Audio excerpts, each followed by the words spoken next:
नमस्कार, मी कीर्ती गायकवाड. स्वागत आहे आपलं आय न्यूज 28 मध्ये. चला तर मग जाणून घेऊयात महाराष्ट्रातल्या ताज्या घडामोडी. वासिंदमध्ये साथीच्या आजारांचा धोका वाढला. मनसेने ग्रामपंचायतीला दिले तातडीच्या उपाययोजनेसाठी निवेदन.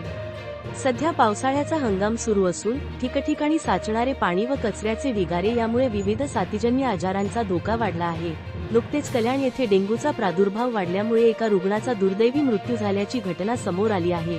हीच परिस्थिती वासिंदमध्येही होऊ शकते अशी भीती नागरिकांमध्ये व्यक्त केली जात आहे. वाशिंद शहरात डम्पिंग ग्राउंडच्या समस्येमुळे नियमितपणे कचरा साचत असून हा कचरा डेंग्यू, मलेरिया आणि अन्य साथीच्या रोगांना आमंत्रण देत आहे.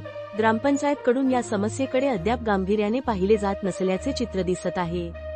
या पार्श्वभूमीवर वाशिंद शहरातील महाराष्ट्र नवनिर्माण सेना कमिटीतर्फे दिनांक 11 जुलै 2025 रोजी ग्रामपंचायतला निवेदन देण्यात आले.